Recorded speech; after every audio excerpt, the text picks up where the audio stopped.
Welcome to the Gonzo Book. I am Jose. Shelly is at home. She just woke up, probably drinking her coffee, relaxing. And I decided to come out and hike because it was snowing and the sun was coming out. It looked like it was going to melt. I said, no. I need the snow. Right now it's a little windy, it's blowing right towards me, so I might have to bundle up with my hoodie here soon. But the river is not frozen, it's running. I think we got an inch and 2 inches maybe. Nah, inch and a half, if that.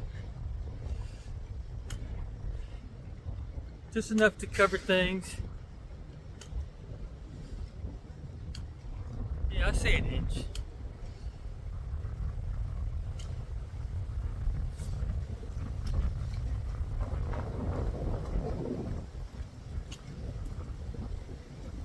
For my winter mile challenge, my 100 challenge, I'm 23.3 in, if I remember correctly. So I'm gonna try to do 3 miles today. I got my Gore-Tex military boots on, so I should be good.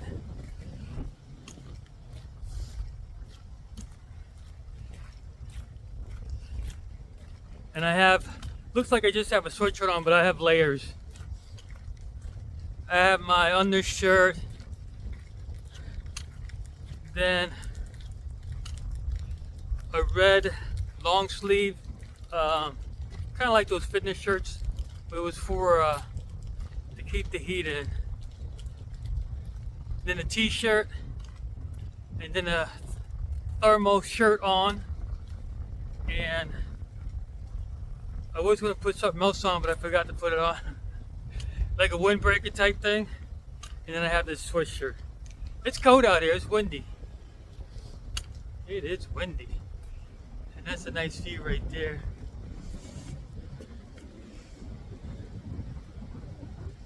Gotta get my thumbnails in. And then the sun is right behind me.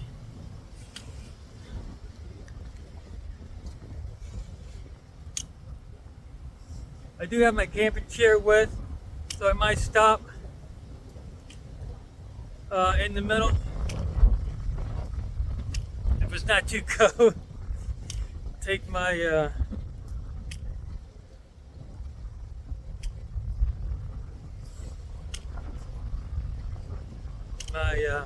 it might be too cold. I might just eat at the bench. It'll just be easier instead of putting my camping chair together. It's not that hard, but it would be a nuisance if I'm freezing. Alright, my ears are starting to get a little nippy because of the wind. Let's do this.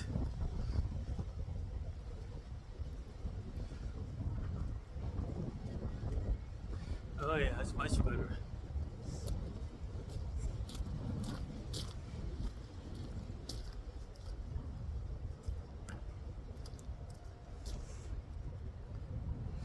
How's that?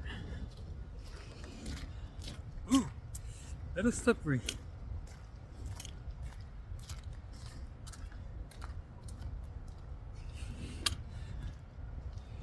Little slippery. I didn't bring my my spikes because it's not snowing out. I didn't want to mess up the trail here.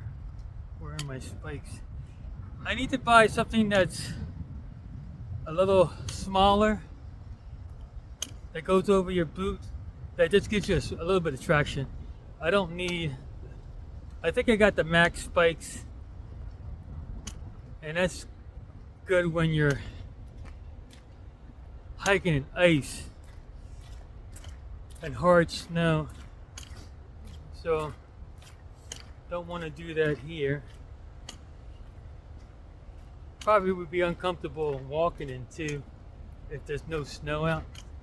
I would have to walk on the grass probably. Because those spikes ain't They're not small. Oh, I forgot to tell you where I was at. I'm in Jonestown again. I just wanted to do a quick, 3 miles. Jonestown trailhead, and it goes towards Lebanon, and this one goes toward like Lickdale, towards Route 78, towards Lickdale. And like I stated before, this ends, and they're planning on extending it all the way up to Lickdale, but when that's going to be done, I have no idea. I think it's on the works, but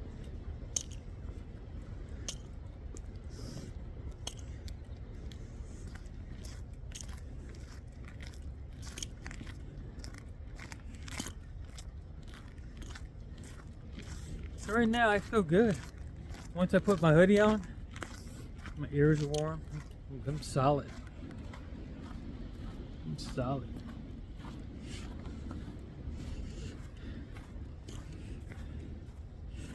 I got this hoodie when I went to the Greater Philadelphia Expo Center, to the RV show over there.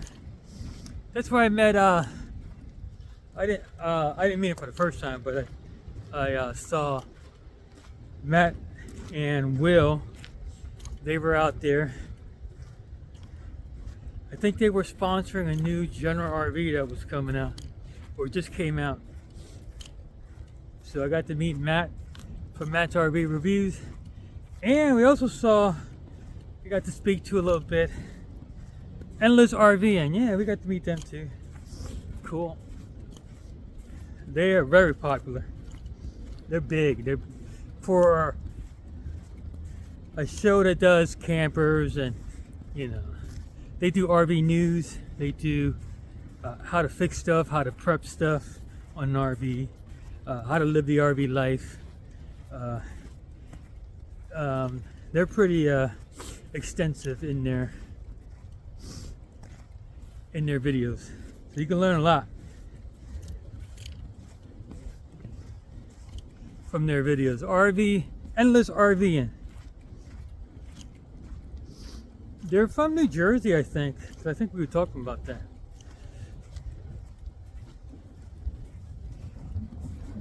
Nine out of 10, I'll probably be down at the Tampa RV show, and I always see him at the Hershey RV show. So if you want to catch him, you can catch him there, or just go to their channel and subscribe. And subscribe to Matt's RV Reviews. If you're looking for an RV, there's 2 channels you should go to. There's 3 of them, but I want to mention 2 here. Oh, maybe I mentioned all 3. Matt's RV Reviews, Josh the RV Nerd. I think that's what his channel's called, Josh RV, the RV Nerd. And he's up in Michigan, I think. And the other one is Miles RV, and he does a lot of reviews too. Those are the 3 I normally follow, or I've subscribed to, so their feed always comes up.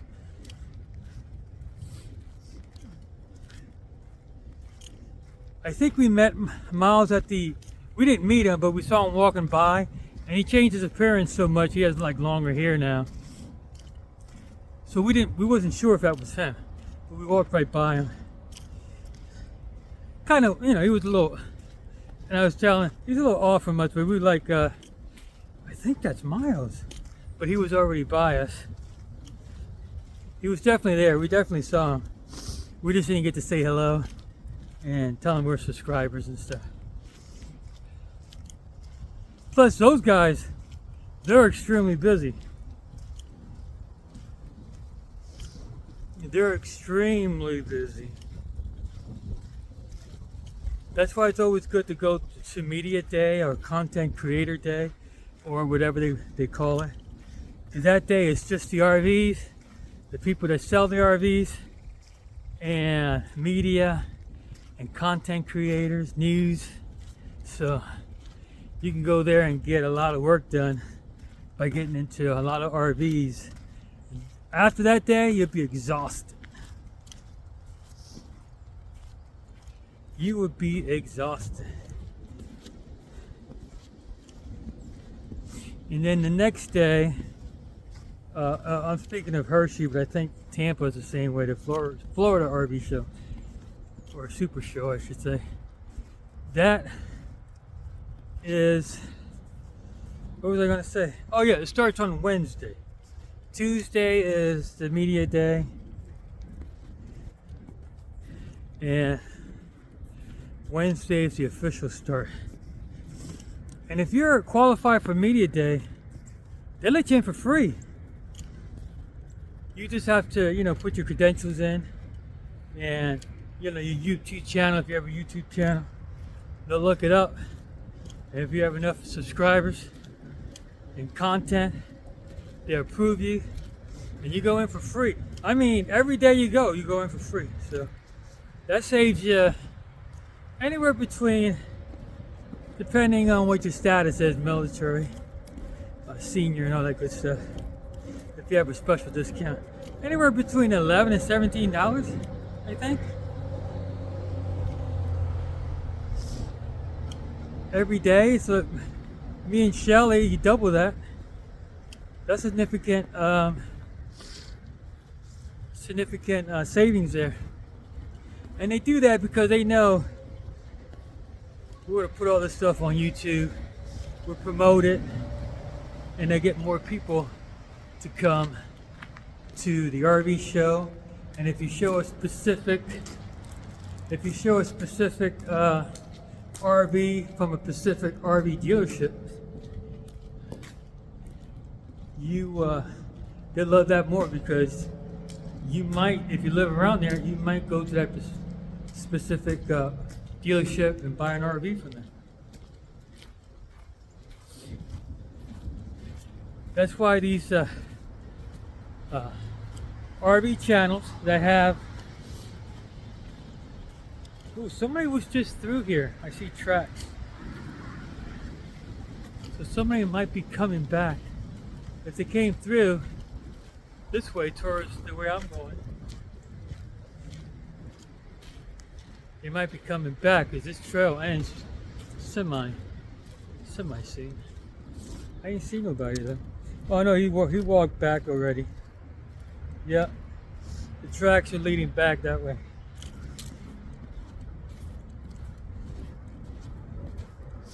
I didn't see tracks before that, so maybe he came from that bridge there.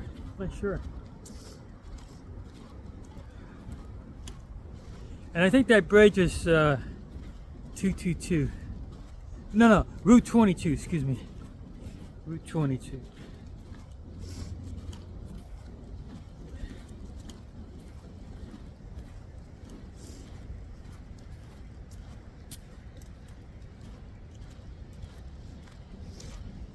And Route 22 kind of parallels, you hear those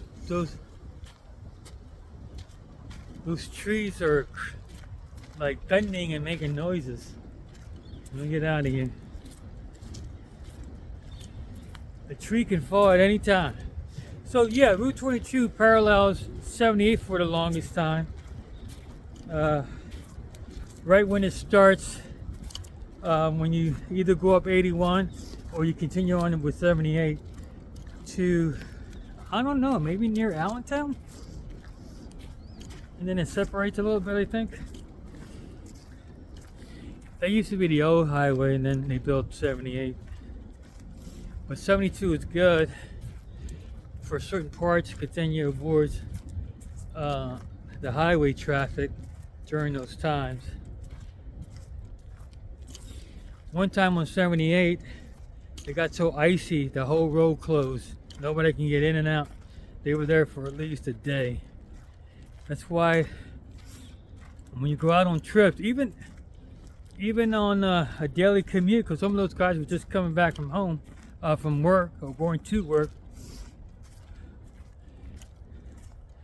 you put some added water in there, you put some added food in there, you put some blankets in there. You make sure you're topped off every so often. Don't wait till you're almost on E to fill up. Don't let it go below half, I would say.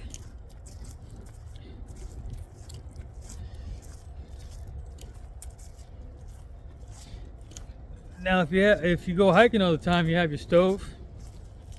Keep your rucksack in your car and you're cold. If you were parked there, if you were stranded there and you were near sheets or something, I love, that's one thing, but if you're near nothing,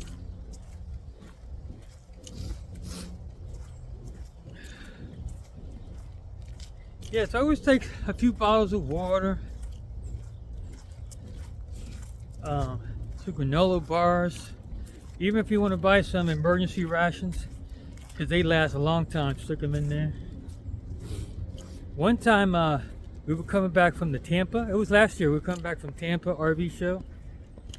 The Florida RV Super Show, and there was an accident right in front of us. I think we even see the car go by us. He was speeding, and he hit a truck up ahead. We couldn't see none because it was a bend in the road.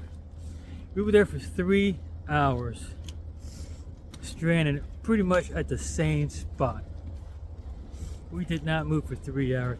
Luckily, we had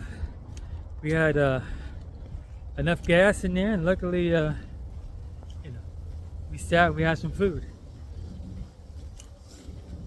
Could you survive without food for 3 hours? Yeah, but you want to make it comfortable. Plus, if it was hot or cold, you could put the heat on. We were passing Charlotte, I think, when that happened. I think we were already past Charlotte. Uh-oh, somebody put a heart. Somebody was here not too long ago. There's a heart right there. I heart, and then they stopped. They got too cold. I heart, yeah. So somebody was in here. Just one person. There's a bench I think I might stop at to make some coffee, but I'm going to continue on. This is where the road stops. I don't know if you guys been following my channel, but this is where the trail starts, and they're going to build this other side up whenever they get the funds, or and all that good stuff. I don't know exactly how it works, but this is where it ends, and you're not really supposed to go in there. But to get my miles in, I'm going to go ahead and go in.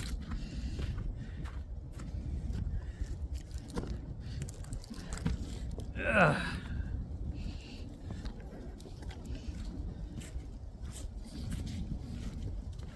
I don't think they really mind you going through here, but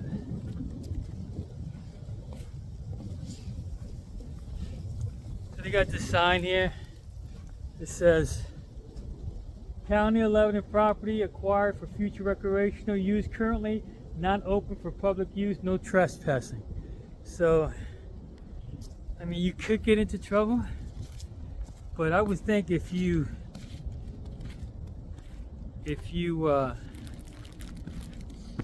get hurt and they have to come in here and get you, they definitely give you a fine and charge you for trespassing. I have no doubt they would do that.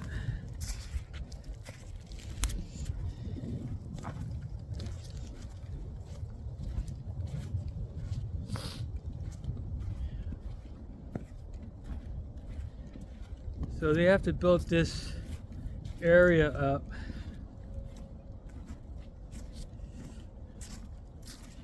And they have this steep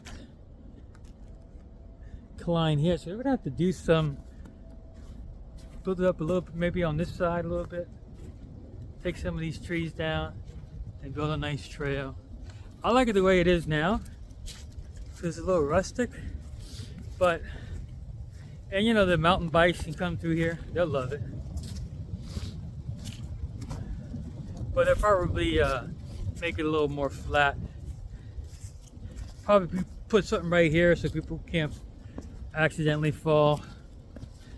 You know, like a wooden guardrail, so people won't fall towards the river. Something like that. My hands are getting cold.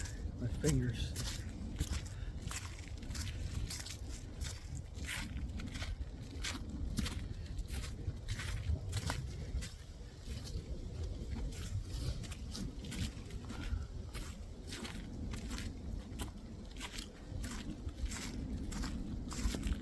You have to be careful through here because there's a lot of roots and they're sticking up. They probably used to be underground, but not anymore. And that's why you should lift. You gotta lift your legs up.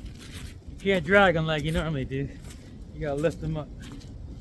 If not, you're gonna trip and get hurt.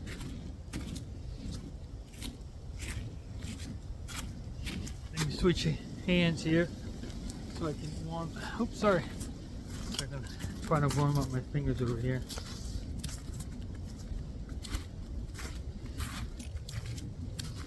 I like walking with the trekking pole, so I know my fingers are cold, but it's like walking with that third leg, if you will.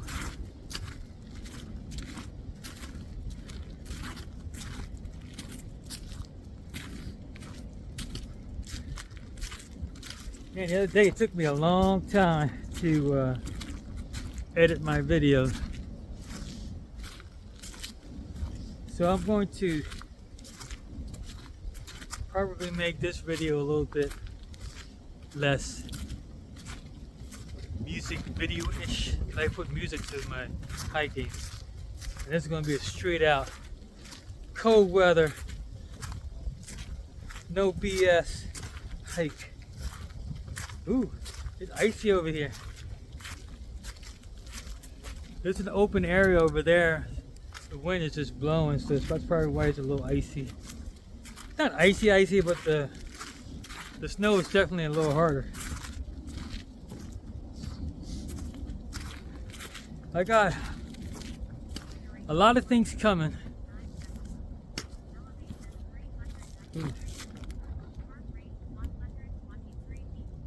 I just did 1 mile, that's it. It's not long, just 1 mile.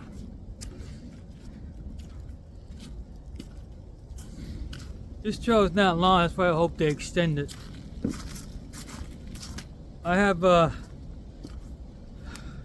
little over 3 mile course. I could make it 4 miles like I did it the other day at the 25th Street trailhead with rails to trails, but if I go into the Union Canal Tunnel, if I do the Union Canal Tunnel, I can extend it to 4 like I did in my last hike.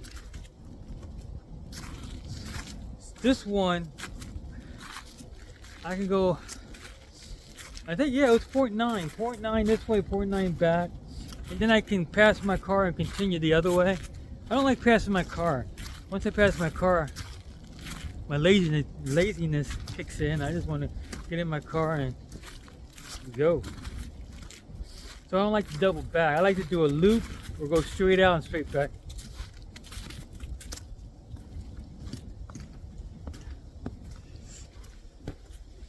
Let me show you if I can flip it around.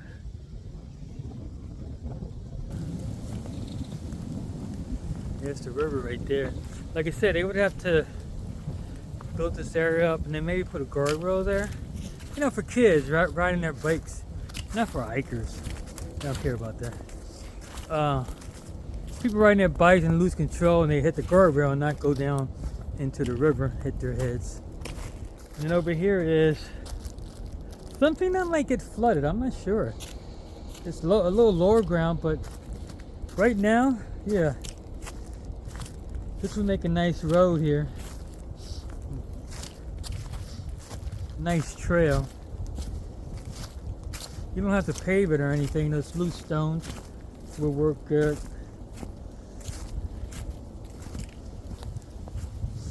Oh yeah.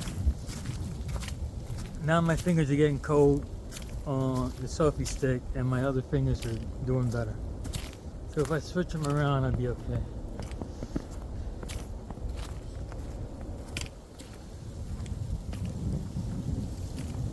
Soon this road, this little trail ends. It doesn't really end, but there's a dip in it. And I don't know, I might want to go down. I'm not ready to go back. Maybe I can do another mile. Yeah, maybe I can do another mile and then turn back over.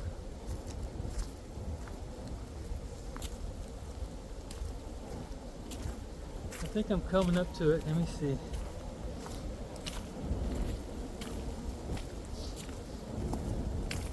Yeah, you gotta watch out for these roots. You gotta pay attention. Lift those legs up. Lift those knees up.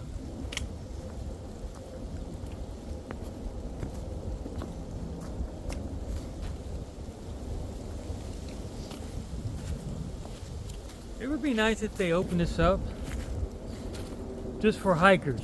You know how they do a trail for hikers and bikers?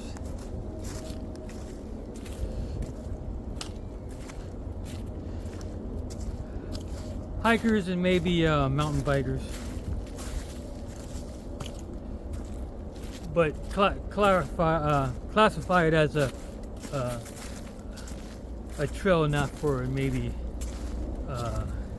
people who can't walk too good because of the roots.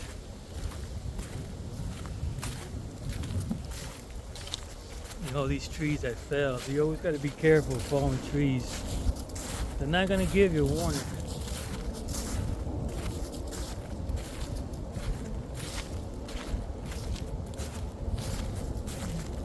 That one looked like it was chopped down. Oh, they just cut it because it was across the road. Yeah, look at that big one. Oh, it fell this way. Yeah. And then that's the top portion of it. They just cut it. The middle portion right there.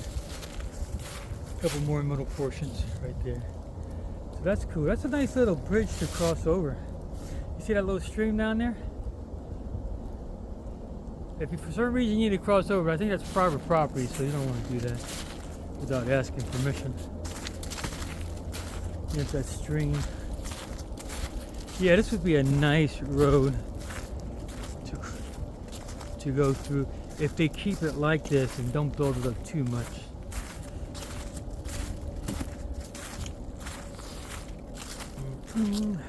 And they have these poles every so often to keep you on track.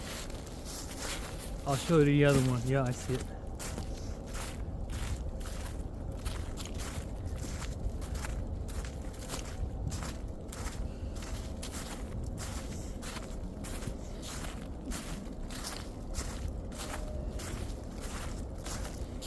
I don't know if that's 25 meters or is that 50 meters. I'm going to say 50.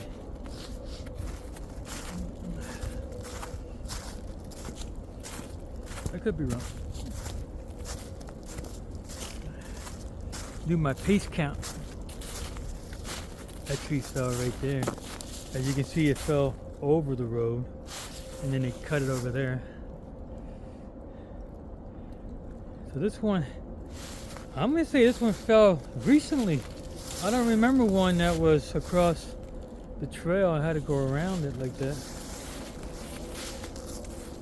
Huh, interesting.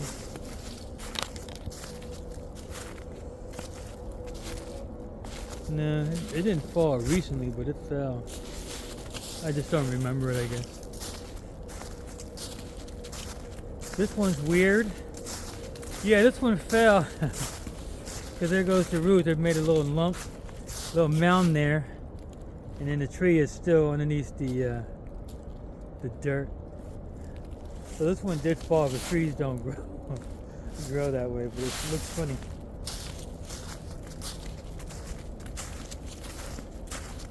Yeah, once they start building this road, it ain't gonna take them long. to make it nice.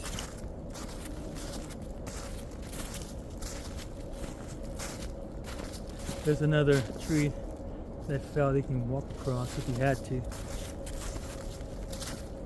Like if you own that property over there, I don't know who owns it, you can just walk across and get on the trail. But if you own that property, you make your own trails over there, shoot. Yeah, we're coming up to that that semi-dead end. Let's see if I want to cross it. It'll be the first time I do.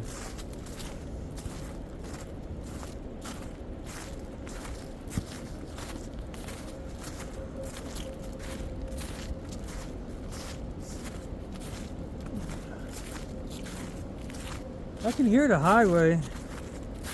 I think that might be 78. The end, near the end of 78. Where 81 and 78 hits right at the Indiantown Gap. Yeah, there it goes. That didn't fall in, that was just water going through it to make this little stream here. So if I go down here, across there, and go up that little mountain there, I can go across. Let me. Ooh, somebody was hunting deer there. Look at that. I think that's what that is. A deer stand. And there goes one of those markers again, and that's the part. But it continues on. I like to see where it goes.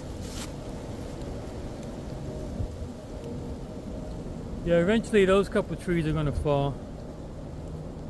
If we get a flood, definitely those trees right there are gonna head down.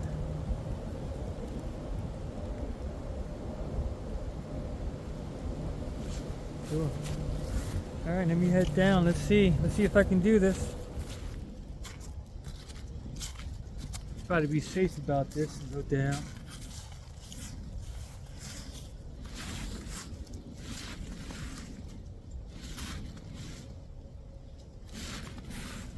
Don't want to fall.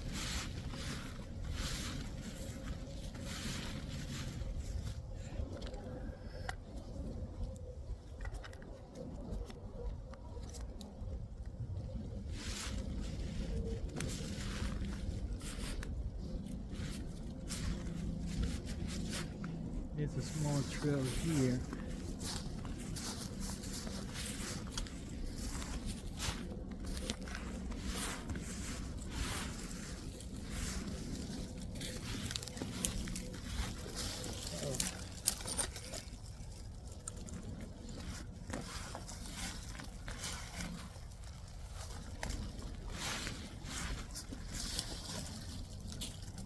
Just don't want to slip, get all wet.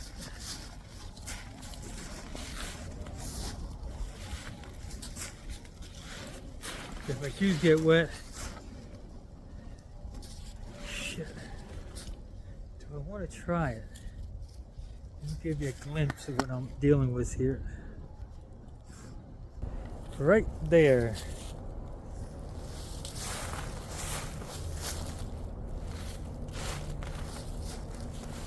Right here looks like that's just all leaves. So if I try to jump, I might head into... I do have this... Ooh, this rock's there. Here I go, wish me luck. That wasn't bad at all. My feet did not get wet. And then I gotta climb up here. Ooh, one more berry left. See that?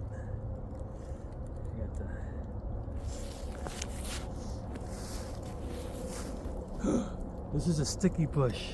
Shit. Obstacles, obstacles.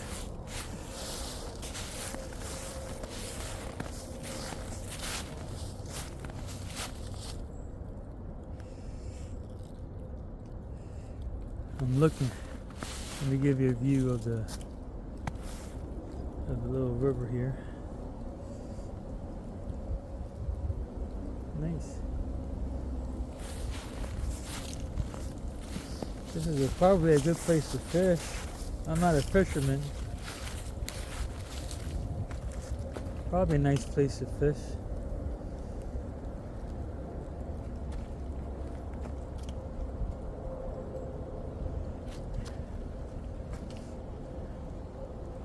Well, I think I'm going to head back. Let me see how many miles that was so I can just double it. 1.3, so 2.6 if I go back. Let's see if I want to try it. I don't know, let me see.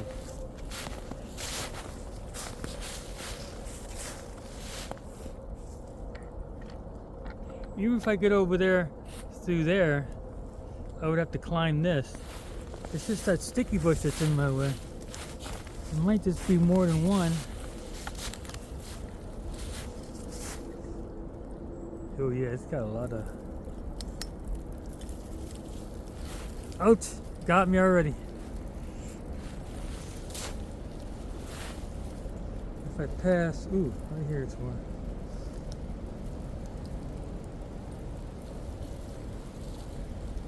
Let me see if I can use my walking pole to get it out the way. I'm using my tracking pole to pull these sticky bushes away.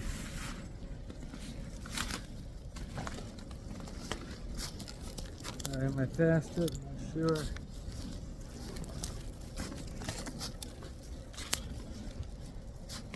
Always gotta watch where you walk it. Yeah, this is not sticky bushes, so okay. Nope.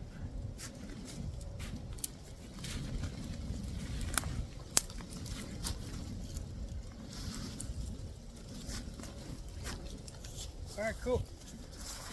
I made it! Nice! Let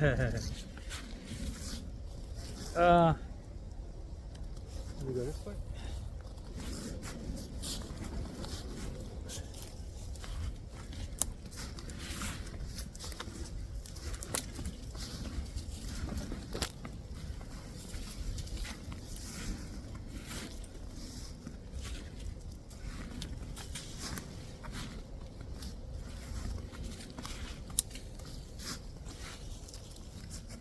Cool. I made it. Let's see if I go back on that trail, if there's still a trail there, I don't know.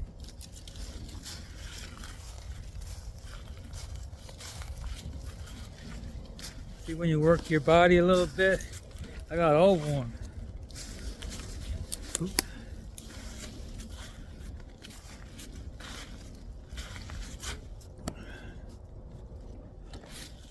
I got all warm.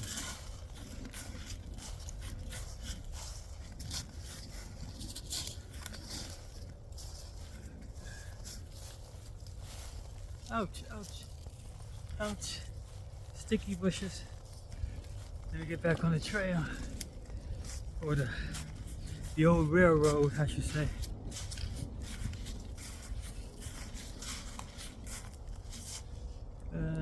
Walk this way.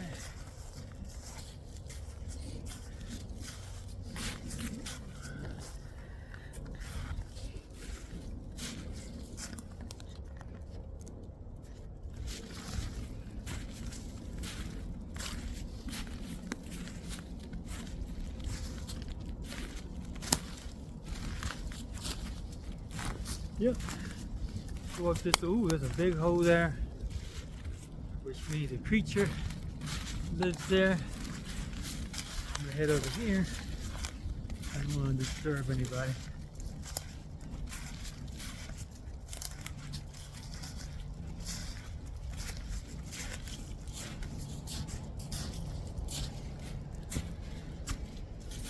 Alright, that's where I came from, over there.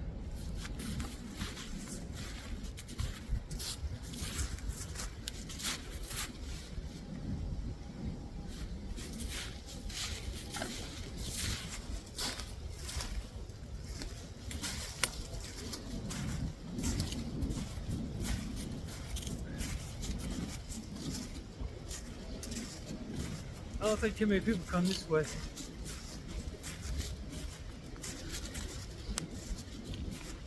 I might stop over here. That's why I'm glad I brought my camping chair. There's no benches over here.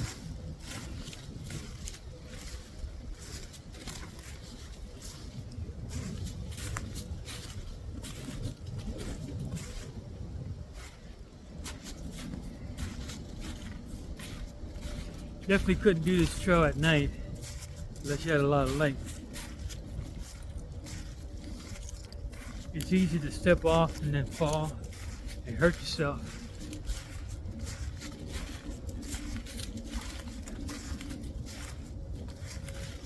You can tell this trail is not traveled a lot because avoiding branches. There's a lot of growth on the trail, which usually won't be there if a lot of people were just walk through it, break the branches off.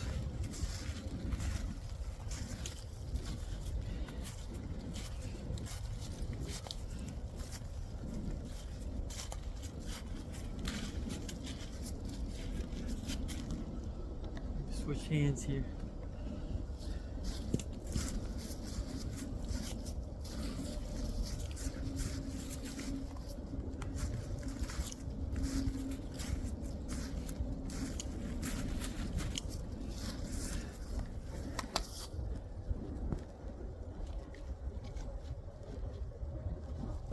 Gotta jump this tree that fell.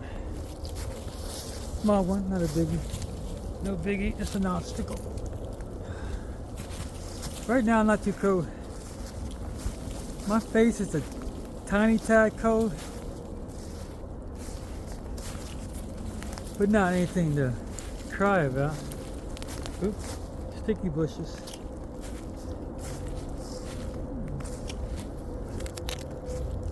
Yeah, I can't wait till they built this road up. It's gonna be real nice.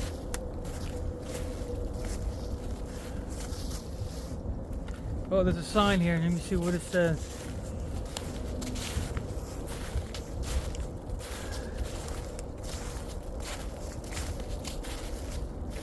It's turned a little bit. Yeah. Oh, yeah, I have one. It's the same sign as when we first entered.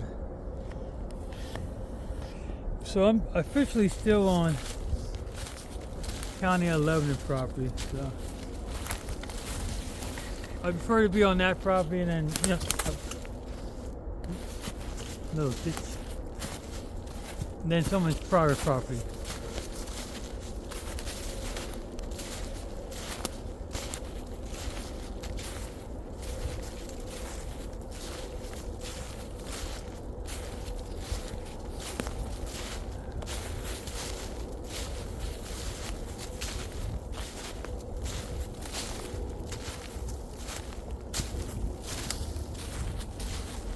I don't see the river anymore, but there's a stream right there on this side, and possibly a small stream this side, but it's frozen or it's too low.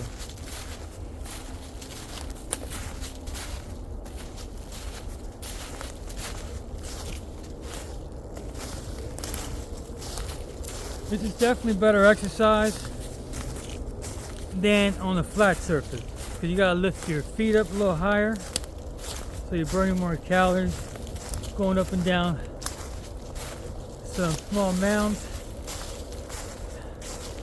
One thing you have to worry about is poking your eye out. Just poking your eye, period, even slightly, because you don't want to walk, and I have a story to tell, you don't want to walk any amount of miles with your eyes hurting. I was in the military, in case you didn't know, and I had a radio that I had to carry. When my radio was down, they have I think a whip antenna, I think they call it, yeah, whip antenna, and you can turn it upward. My rucksack was laying down, and I turned it upward so I can get signal while I was resting before the actual march started, the hike. Well, you know, took a nap. I heard people rustling around. I woke up and they were starting to leave. So I was already ready. I just had to get up and put my rucksack on, but I didn't want to fall too far behind. So I went. It was dark. I didn't mention that. It was dark. I started to pick up my rucksack, and the antenna hit me right in the eyeball. Not close to it, right in the eyeball. I scratched my cornea. Still completed the mission. I was hurting. Still completed the mission. And the next day, they say, hey, you better go to, you don't look so hot. All right. Officially, I got to stop here. Yeah, so I went and they said I had a torch, so they just covered my eye up. They couldn't really do anything. And send me on my way. So I had a patch on my eye for a few.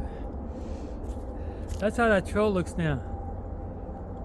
I can still hear the highway. I just don't know how far I am to it.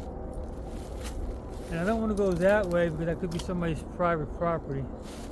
So let me see how far I went. All right, 1.51. So if I head back, I'll do 3 miles.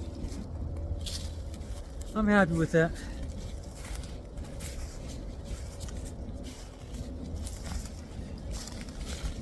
I might stop over here to have a snack.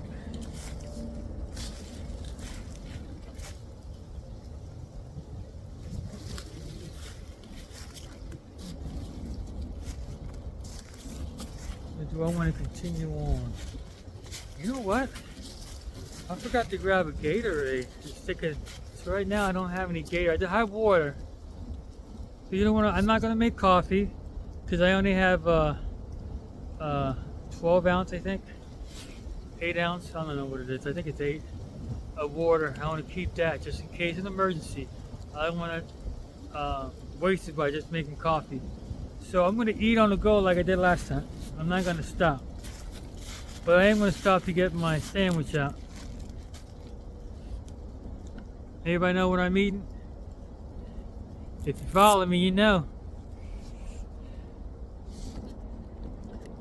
Actually, I might stop just for a few minutes, but standing. Let me open up these legs. My stick fell. I might have to go pee too, so nobody around over here, so I'll be okay.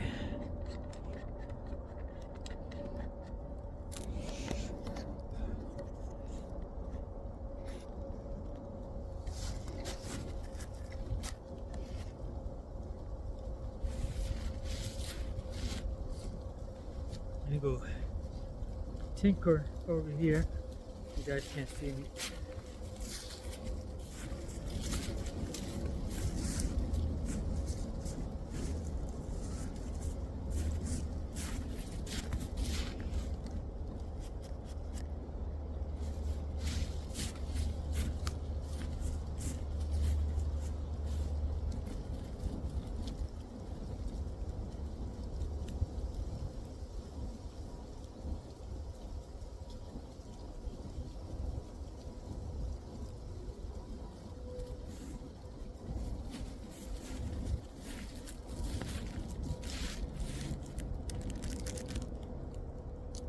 That's what I always eat when I'm out.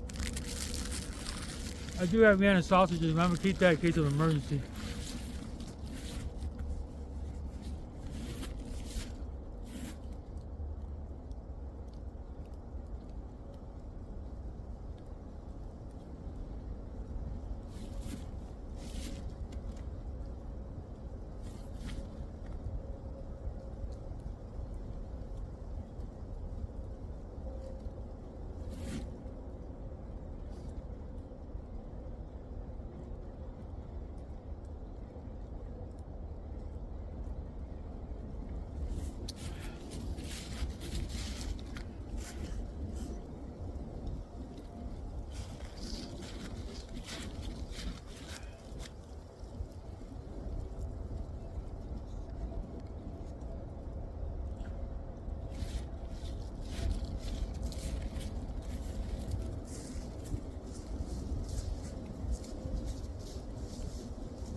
don't think I told you guys, but I started this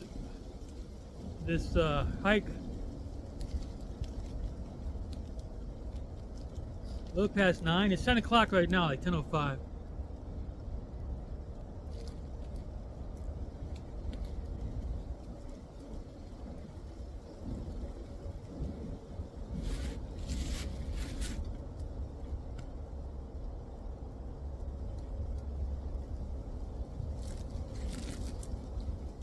Put it back in your pocket. Do not litter.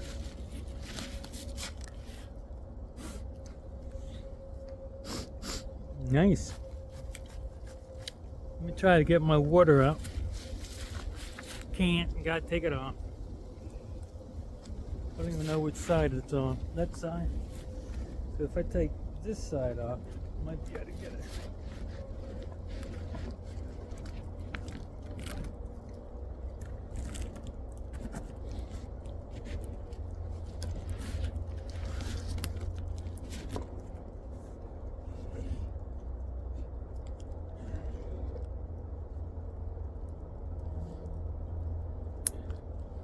Put this down. I don't think it's that cold. Still want to cover my ears.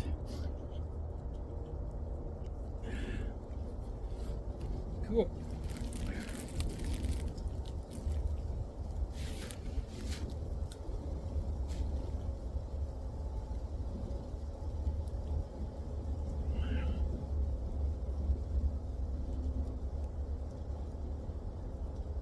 You don't want to sweat. You want to stay warm, but you don't want to sweat. If I start sweating, I'm taking this off. I'm gonna put it around my waist, or stick it, or drape it along the top of my backpack. You don't want to sweat, because that means you're wet. That means you're gonna get cold. So you want to overheat. So you take stuff, layers off. I have layers. If it gets colder, put my hoodie on, put my gloves on, bundle up with my, tighten up, get my neck covered, and just keep walking then. If you're that cold, you gotta keep walking, because then your blood circulating a little faster and keeping you warmer. And always conserve your water. I'm thirsty, but I'm not dehydrated yet. So I drank maybe 15% of it, maybe more. And I have crackers in here. And some granola bars and stuff like that. And I normally don't vape when I'm out, but I'm gonna enjoy nature right now, so I'm gonna go ahead and vape. I enjoy nature while I'm vaping. That's funny.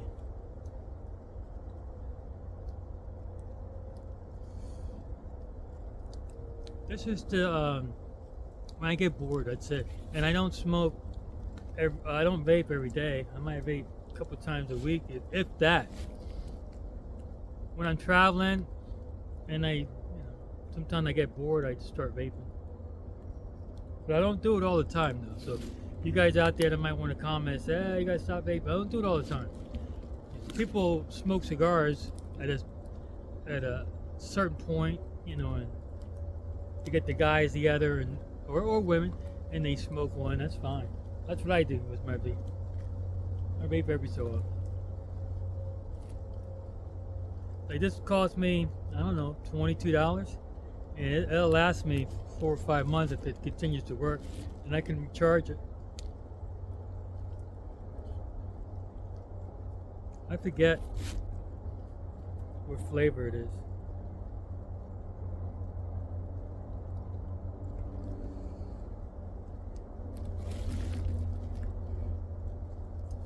After a while, I get sick of it and put it away. I won't smoke it for the rest of this trip, probably. All right, I make sure my trash is in there and doesn't fly out. And my tissues are right here in case I need them.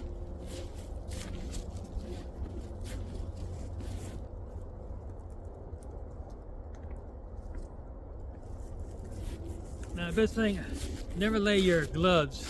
So it's on the handle, but never lay your gloves on the ground. I have these clips here. That's why I got them. Clip them on, and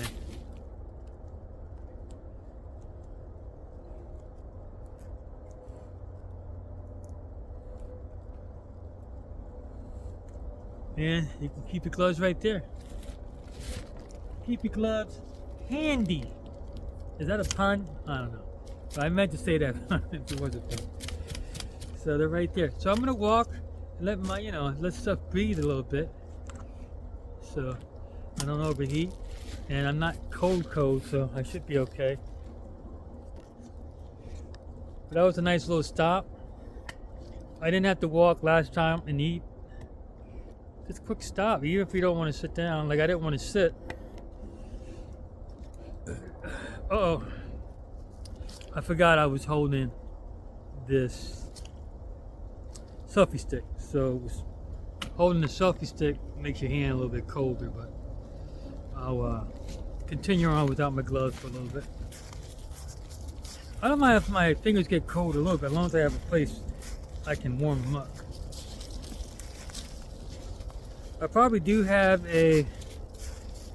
one of those toe warmers. I have another pack in my bag. Oh, always check behind you and make sure you didn't leave anything. Now I forgot to do that, but I don't want to walk back, but I don't see anything that I left. Everything that I opened, I stuck back in my pocket, so I should be good.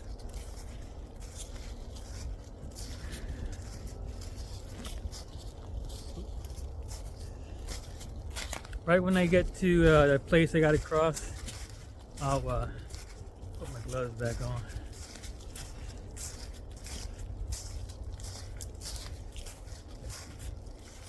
Sticky bush. Right in the middle. That's what's a good thing about having a tracking pole. You can brush those bushes to the side a little bit and you can walk through. You don't want to get scratched by one of those because it might irritate your skin. Just try to avoid that. Sometimes you can because you don't see them.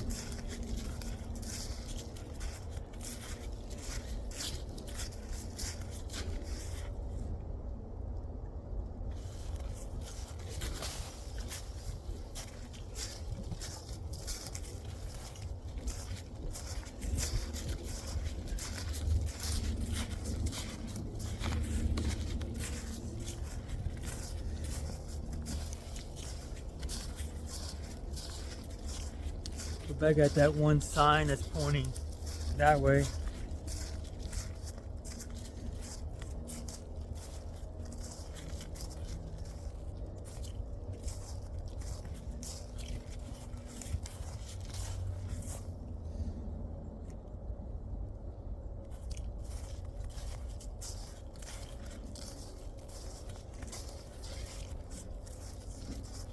Well, out here some people might be hunting. Especially that over there, it might be private property. They might be hunting, so if they look out over this way, they're going to see an orange hat. They're going to see an orange pole. They're going to see orange sunglasses. They're going to see orange gloves. And whatever else I might have orange. So they're not going to shoot this way, hopefully. There's always an asshole. They don't take precautions. He sees a deer and tries to shoot at it. And he might not be able to see me, but that bullet would travel further than what he can see. And guess what? I get hit. The chances are you getting hit are, unless he's aiming at you, it's low. But can you still get hit? Yeah, people have gotten hit in their cars. Even one bullet flying. My lieutenant, back when we were in Baghdad, and the enemy would sometimes shoot at us from a distance, or because we were inside the perimeter. And sometimes when they have weddings in Iraq, they shoot up in the air. You're allowed to have a rifle and a pistol in your house. You just can't, walk around with it. So,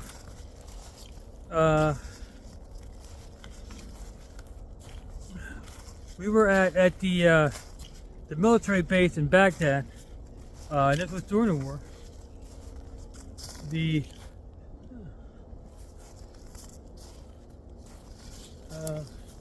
whoa, see, that's why you get you have your goggles on. Take the eye.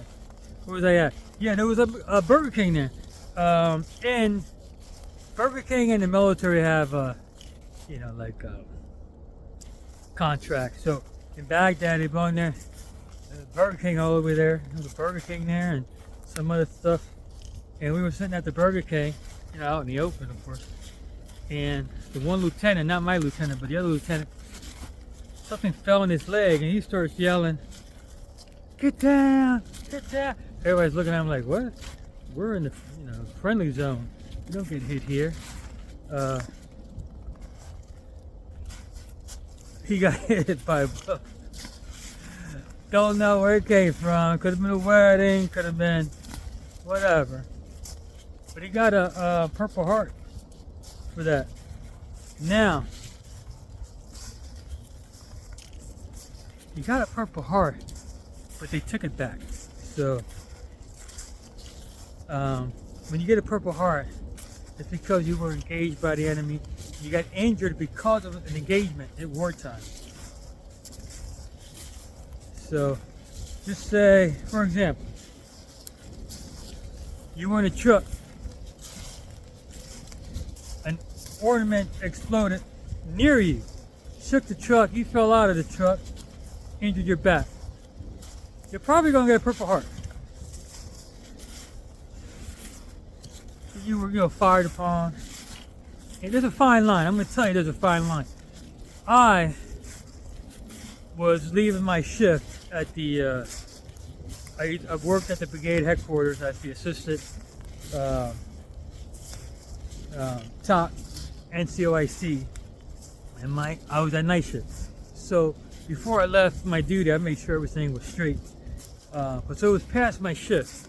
So if I would have left, my building was right next to the chalk, not too far. And oh, I gotta go down. And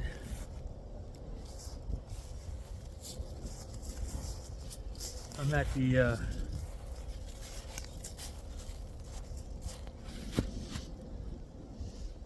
oh, that's a nice thumbnail. All right, let me get down. And then, like, I'm gonna say 5 to 10 minutes after, I was in Ramadi, Iraq, and we had a FOB there, forward operation base. And if you remember Fallujah, the Marines sent all the insurgents, killed a lot of insurgents, and drew them out of Fallujah. But where did they go? They went to Ramadi, Iraq. Ramadi, Iraq. See if I can go this way. No, that's straight down. Straight. I'll go the way I came. And so Fallujah was full of insurgents.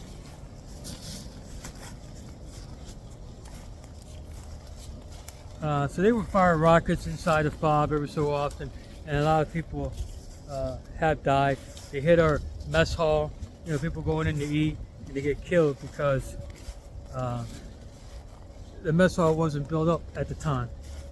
And, you know, shrapnel don't stop for sheet metal, you know, little, or whatever they had as walls. And I'll tell you the story quick before I continue on.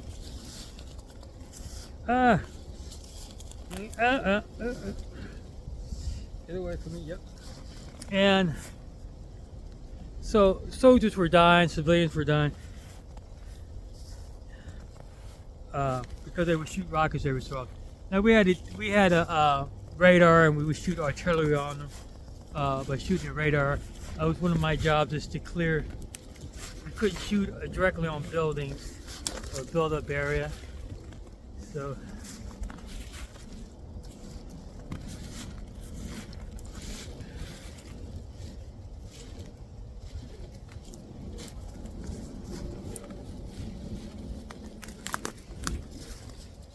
So I lost my train of thought. Oh, so yeah, so I left, and once I didn't leave on time because I was staying over to finish some work, and the trailer was the interpreter that was right near my hard building I was in. That thing got destroyed. A rocket hit right there, and rocket or mortar, whichever it was.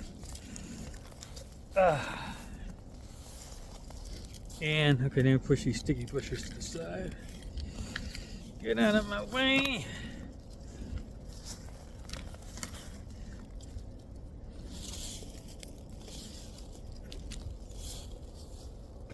Alright, I gotta say this is fun.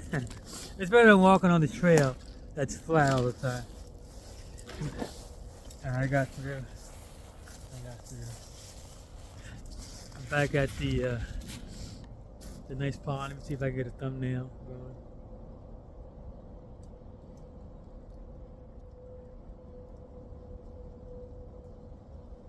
I always get a few thumbnails, and then I pick the one that I want later. So, if I would have went out and got hit by any of those shrapnels, even though you can't see the enemy, I would have got a Purple Heart. But luckily I did not go, or I would have died because I would have been close to it. So luckily my work ethic saved my life.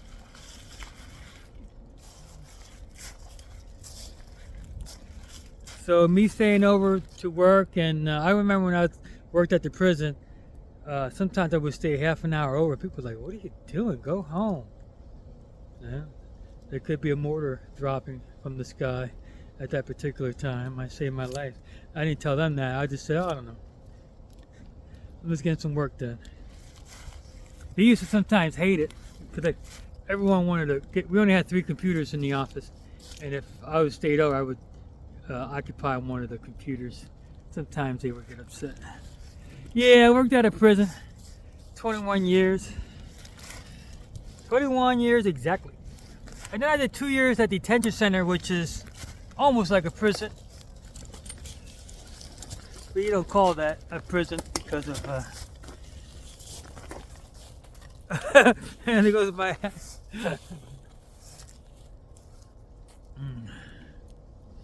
Whew. Nice. Ooh, I might leave that off for a little bit. I'm gonna leave that off just for a little bit, so I can cool off a little bit. I don't have that much hair, so I should be good. Alright, across that little area that I always stop at, and I decided to cross through. Was it worth it? Yeah, it was kind of fun. But it stopped, you know, half a mile up. No, I went 3 point, so it was like 0.6, 0.7, something like that. I would say 0.6. Ooh, that feels good on my head, like air conditioning, or like a fan. I can't sleep without a fan.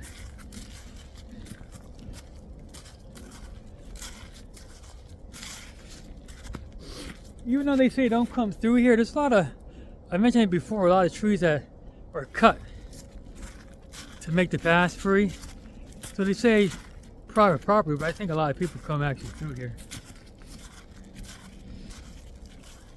and cut a path.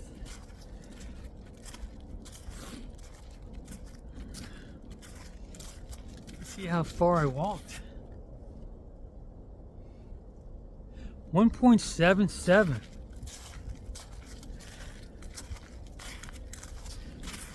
It's a little slower because, you know, you don't want to trip over a root or whatever.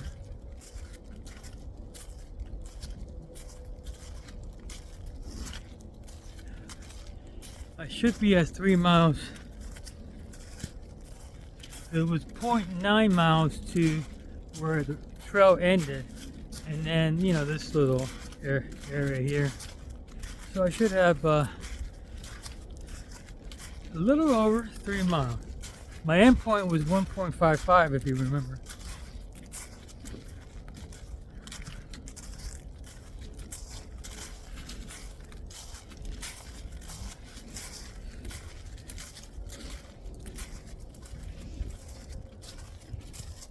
That feels good on my head.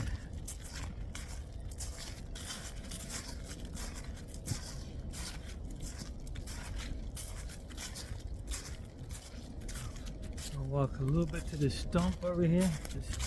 This tree that fell, and I'm gonna put my hat back on.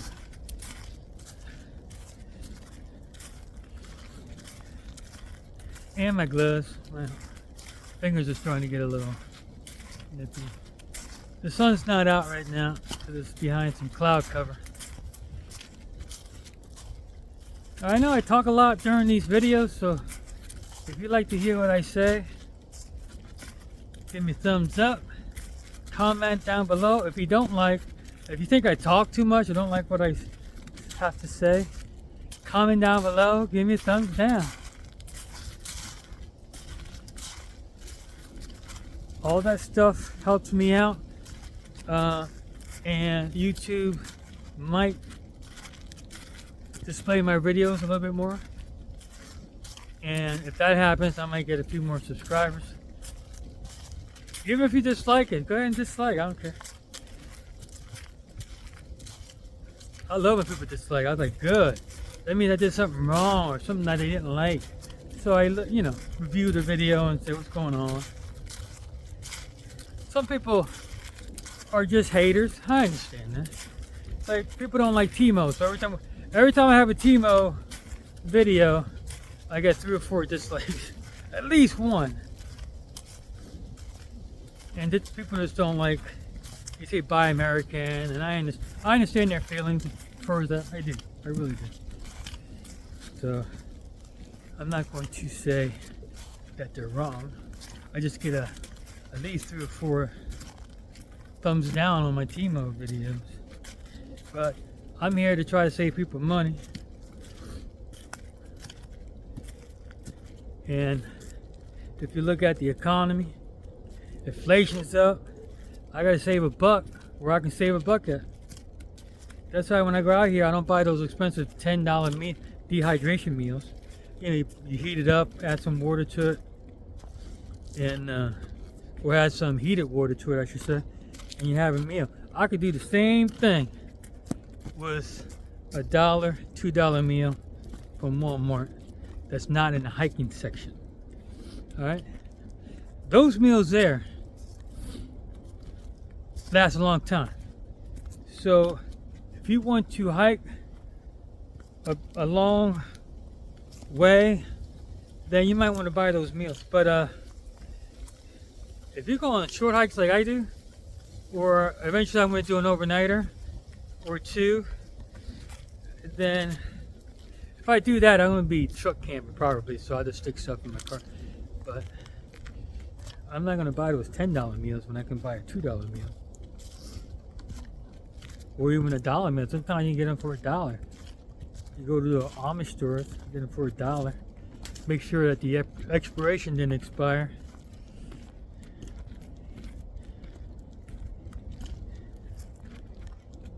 Save some money there, and you save some money. I got me this high speed. I saw it on Facebook. It popped up on my feed. It had 4 legs. It was like a tripod, just like my selfie stick, and it was a light. You can charge it up. You can use it as a battery bank. You can charge it up, have a light, and it has directions all the way around. You can flip them over. And I was like, you know what? Let me see how much this costs. So I forgot how much it costs. But I was like, I could probably get it on Timo a little bit cheaper. Lo and behold, I saw, which I believe was the same damn thing on Timo. And I looked, and it was substantially, I can't tell you, I forget how much I paid for it. I'm gonna do a video on it. It was a local warehouse, so it's coming soon. I think it's right now down in Texas, so it's coming. UPS, United States Postal Service has it. The regular mail has it, so I'll get it by the end of this week. I think it was Saturday I'm going to get it by. But whew, I saved 20, 30, I forget how much it was, but I saved a lot of money. Same quality, I'm not sure, I have to test it out. Most of the stuff I get on Timo are okay stuff that I can use I like it. Might not last as long as in the good old American-made one. Because don't get me wrong, I love my country, but I'm on a fixed income, so I got to save where I can save. So if that means buying stuff from China, or even some of those things you buy on T-Mart are not always built in China. It could be built somewhere else. And if it gets through customs, that means it should be safe. Not always. Some things get through customs that might not be safe. Like I was telling somebody about my shoes I got from Timo, and she was saying that some of that stuff they use produce some toxic stuff, and that could be true, and that's why we have customs. So I remember watching a show about customs stuff coming from Mexico, and it was toys for kids that were made, still from things that they shouldn't be making them from, like lead and some other stuff. So that's why they have the customs there, and they confiscate sometimes whole shipments of products.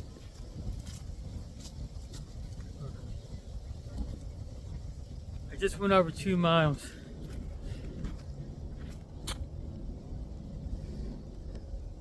Yep.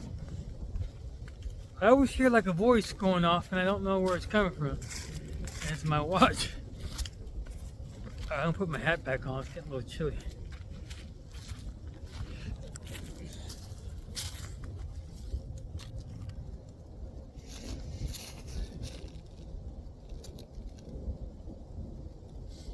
My Nick cap here has actually a light on it that you charge up.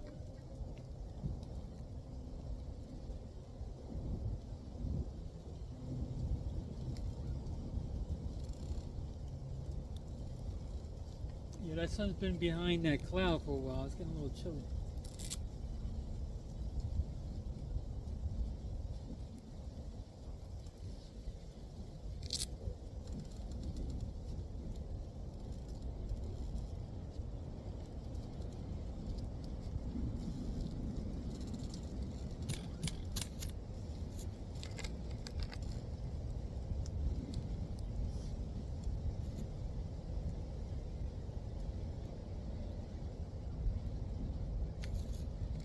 I normally wouldn't have smoked there, but I came out of my pocket.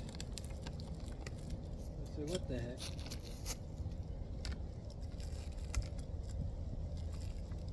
It's gonna get a swig of water.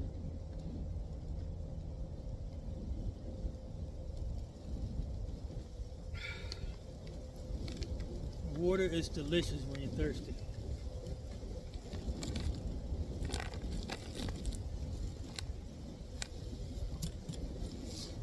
Alright.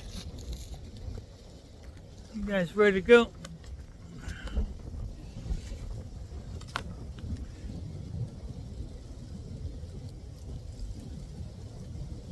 I don't like that thing sticking out when I don't need it. I'll put it in the back. Yeah, you just charge it up.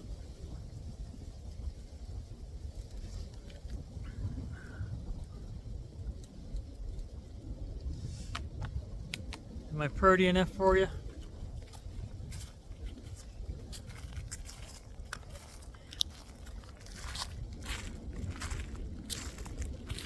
Well, let me see if I dropped anything.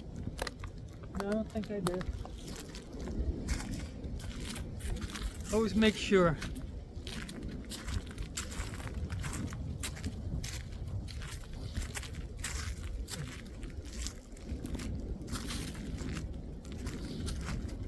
I wanted to put my tent up in the backyard so I can test it out. This would have been a great day. I still might do it later on, but I'll probably start editing this video and I'll get tired, take a nap, and it's already 5 o'clock when it's dark. But the next day maybe. Today, Thursday already. a week past after Christmas. There's a shed over there. They have a lot of signs over there that says private property, so you want to stay out of there. There's a shed right there.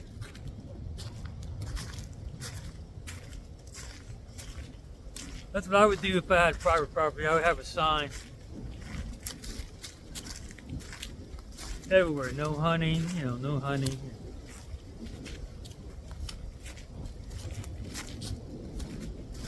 I wouldn't mind hikers going through.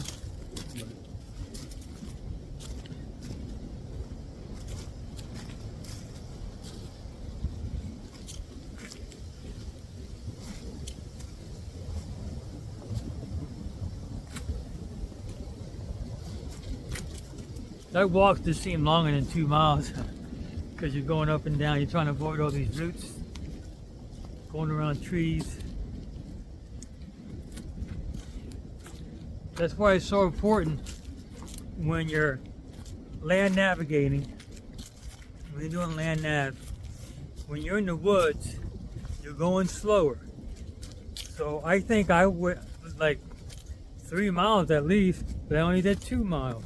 And if you try to find yourself on the map from your start point, you go 3 miles, you're going to be a mile off. So you're already lost. So if you're not on the trail, of course. In the military, we don't follow trails. We go right through the woods. So there you go. You're going to be even slower. So you have to have a person that does the pace count. And I did this before. I explained to it before, but I have they're called ranger beads. Yeah, and it's a set. You know, it's 550 cord with beads on it, and every time you have like a set of 4 or 5 on the top and a set of 9, I think, on the bottom. So when you get to 10, you put the one on the top down. That means you went 1 kilometer. Yeah. So your pace count would be for 100 meters. And so what you do is on the flat surface, you set 100 meters off and you walk it. To say it takes you 72 steps, 82 steps, something like that. You walk it again, it takes 83 steps. You walk it again, 81 steps. And then you divide those together, what do you get? 82 steps. That would be the average of those 3 pace counts. So that would be your pace count. So when you walk that in the woods, when you get to 82 steps, you put 1 bead down. Walk 82 steps, you put 1 bead down. 82 steps, you put 1 bead down. Now, of course, this is where I'm at the end of this restricted area. And then when you get to the 10, instead of putting that, you put the 1 down, that means you went 1 kilometer. And then you put the other 9 back up. So you start all over. 2 kilometers, 3 kilometers, 4 kilometers. So if the lieutenant goes back and says, hey, how far did we walk? We walked 3.7 kilometers. He looks on the map. He knows the azimuth that he was walking on. He does, because he's shooting an azimuth to a particular area and he's walking. Azimuth, walking. Because he wants to get to this particular point. So when you shoot an azimuth is a direction that you shoot with your compass. And when you shoot it with your compass, when you convert it down to reading on a map, they have a declination diagram, and you have to go, left or right so many degrees to get to the map. Because you got 3 different. You got true north. You got magnetic north, and you have the north that's on your map, which is straight up and down on the military map. You get a military map, it's always the grid lines that go straight up and down. That's north and south, okay? And then the ones that are going perpendicular to it is west and east. So you have to convert it. I'm back at the I love you sign right there.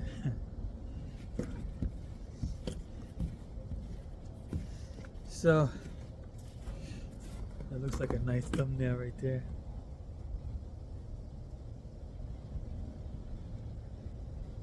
And so he's shooting that. He's following this azimuth as much as he can because there might be an obstacle there, and there's a technique you do if you reach an obstacle. Okay, you shoot at azimuth 45 degrees to your right, walks past the obstacle, and then you go back on your azimuth for a little bit till you pass the obstacle, and then you go back 45 degrees on the other side, okay, opposite direction, and walk the same amount of steps it took you to pass the obstacle the first time, and you get right back to the azimuth you were on from your start point and to the point you want to go to. So from there, you shoot your azimuth again, and you can get to your point. So that was quick, I know. This ain't a class on how to read a map and land nav, but so he's shooting an azimuth direction to. He knows what the direction is, so he's just shooting it and he's just following it, and then he's keeping the pace. So if you look back on the map, you follow that azimuth with your that obstacle you had to pass, okay? But it should take you right back on that same original azimuth, that line you were walking on, and you unless you were keeping pace or you had somebody else keeping the pace count. Just say, hey, we walk 9.8 miles. So he does 9.8 miles on that straight line, and that should be exactly where you're at on that map. Now, you're going to be human error. You're going to be off a little bit. So you look around. So eastwards, there should be a nice. There's that hill right there. There should be a ridge at your 6. 180 degrees. Oh, there's that ridge line. And then there might be another thing that shows you and then you say, yeah, I have to be right here. So you could probably find your direction within a good 10 meters. That's how we used to do it without a GPS. We didn't have road signs. We went out to enemy territory. We'd never been there before. All we know is what we see on the map. We got contour lines. Those contour lines make terrain features, and the terrain features, there's like 6 or 7 terrain features. I forget how many. There's some primary terrain features and some non-primary terrain features. Like for instance, a hilltop would be the primary terrain feature, and a spur, a less than primary terrain feature. But so you got spurs, draws, hilltop, ridges, saddles, 2 hilltops in the middle. That would be a saddle, and something else. I can't remember all of them. A depression. Did I say depression? Not sure. A depression is like an area where it's like sunken in, like pretty. Oh, a cliff. I forgot about cliffs. A depression is it goes in deep. Like this would be not a depression. I know it's lower and it goes higher, but that's gradual. I'm talking about like a cliff kind of. Oh, a plateau too. Yeah, I think I got them all. With a hilltop, saddle, ridge, plateaus, depression, spurs, draw, valley. Now I got them all. And you have your valleys. And the valley is between 2 ridges pretty much. Sometimes you have a big valley and sometimes you have one that's just cut out. Yeah, I think I got them all. So you look around, you say, oh, this is where I'm at. So that's how you land navigate. And there's other small techniques you can use too. Now remember, everybody in your platoon has a job to do. They're looking to the left, looking to the right. The guy at your 6 looking behind you. Everybody has a job, so not everybody can land navigate. They're relying on you to get you from point A to point B. You don't want to take a wrong turn. You take a wrong turn, you're going to run into the enemy, and you're going to get all eaten up. You'll be a POW, and they might celebrate you for surviving being a POW, but how did you become a POW? Your ass got lost. All right, sometimes. Not all the time, of course.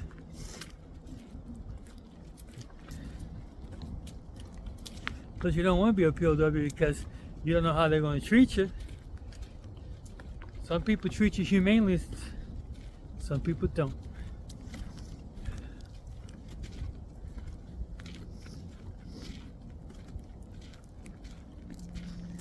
War, they have the laws, but not everybody follows the laws. Plus, they can feed you, but they're not going to feed you the good stuff. Plus, they're going to interrogate you, try to get information out of you. They might put you on TV for propaganda purposes and all that good stuff.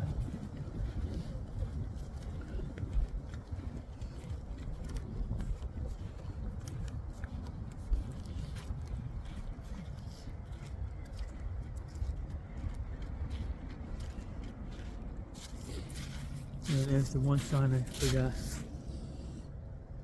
Lebanon Valley Rail Trail Phase 9 development. Yeah, they got phases. And hopefully they get to that phase over there where they can extend back out to where Lickdale's at. That would be awesome. And we're back at Route 22. Thumbnail.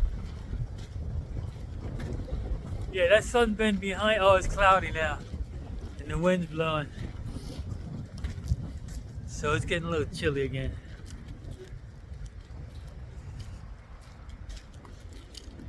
So that was another little tidbit on land navigation. Now, question: how many north are there? You got true north, you got magnetic north, and you got map north on a map. Because a map couldn't be that big, you know what I'm saying? It was big enough. Some maps were like, I'm just guessing here, but some maps was like 4 by 4, 4 feet by 4 feet, maybe 5 by 5, and you were folded to the area you were at. But if you were going outside of that area, you might need 2 or 3 maps. You might not use those maps, but they're good to have, and you put it somewhere where you can have them, so when you do need them, you have, just in case for some reason the missing changes and you have to go up north instead of going east. If you go up north, you might, if you don't have that map, you're in trouble. Nowadays, they got colorized GPSs.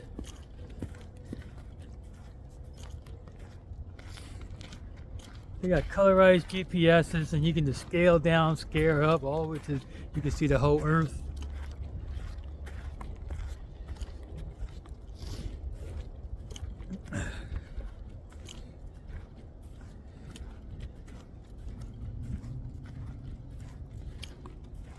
I'm almost done with this walk.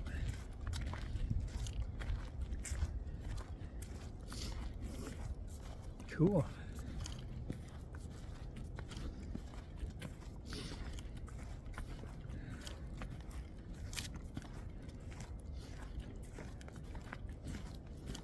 Well, that was my map reading class, and hopefully I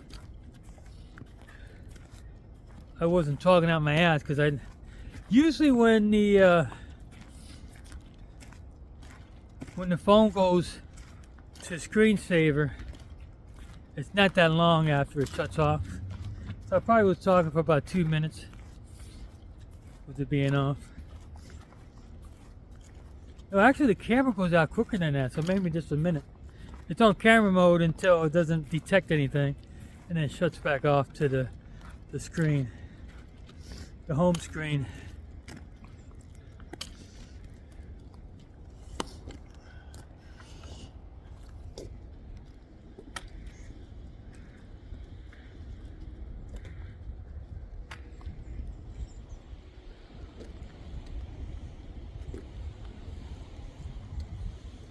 Backpack. I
should be a bridge right there. I don't know if you can see it. Past it right now. Yeah, you can go right across.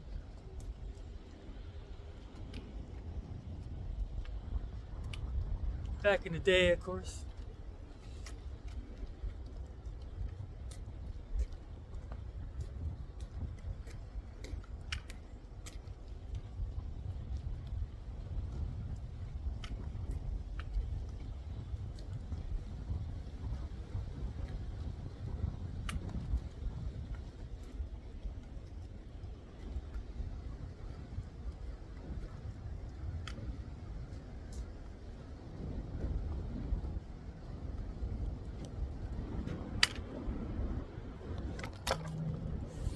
Switch hands. One hand's getting tired.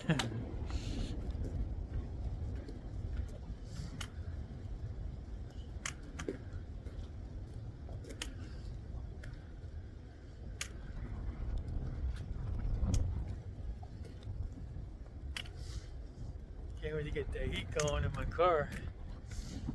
Oh, I could turn it on now, I guess. But I'm not that cold. If I was cold, I'll definitely would have turned it on.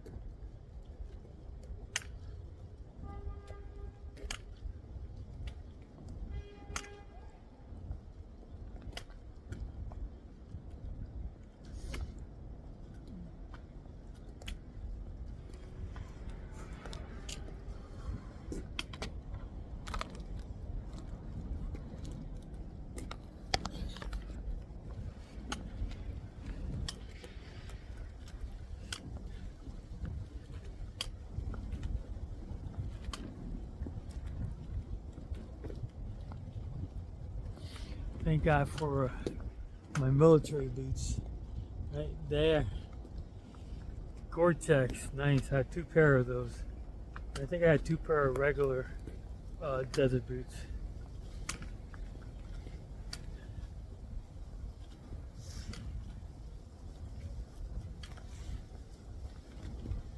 And of course, Gore-Tex keeps you warm, but it keeps the heat in.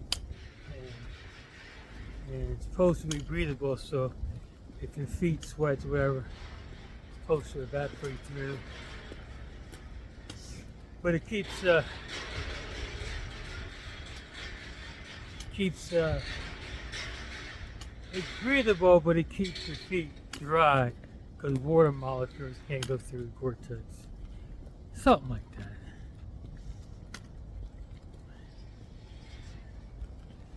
That's why when Gore-Tex came out, it was like the bomb. It was in the 80s. Man, woo, I got everything Gore-Tex. I'm not sure what year it came out. The military started, making stuff out of it.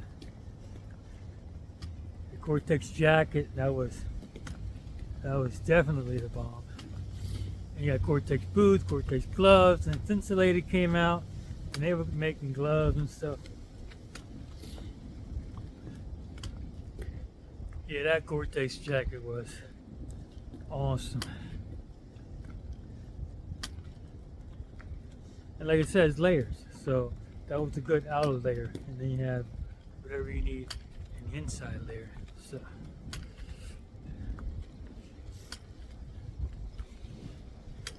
you got people done walking their dogs up here. They're getting into their car. They went on a quick walk. They went on the other side.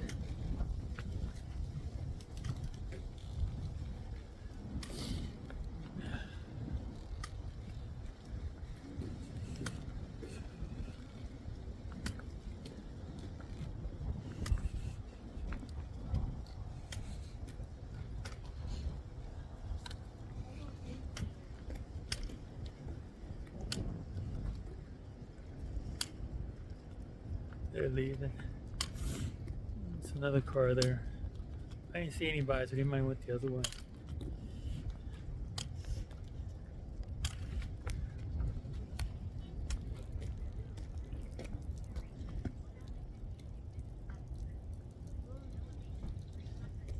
Went over 3 miles exactly. Nice. Perfect timing. Hello. How you doing? Good. Good. Hello.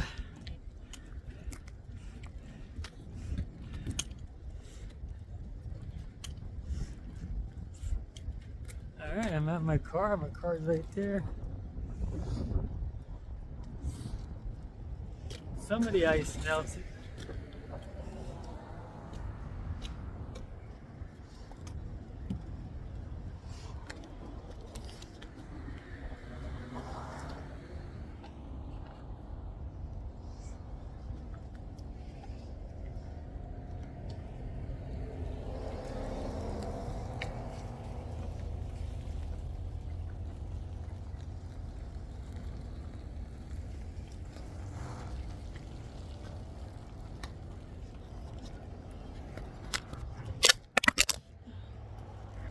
Alright, I went to go put my tripod down, my phone fell, and now it's blinking. Part of the screen's blinking green. So this is $1,000 phone. So it's turning up green all the way around now. So I'm gonna shut the phone off and see what's going on. I just got done doing my 3 miles and this happened, so hopefully this records a little bit. So I'm a little upset about that. So I'm gonna get it. I got insurance on it, so I'm gonna go get it checked out. So without further ado, I'll see you guys on the other side.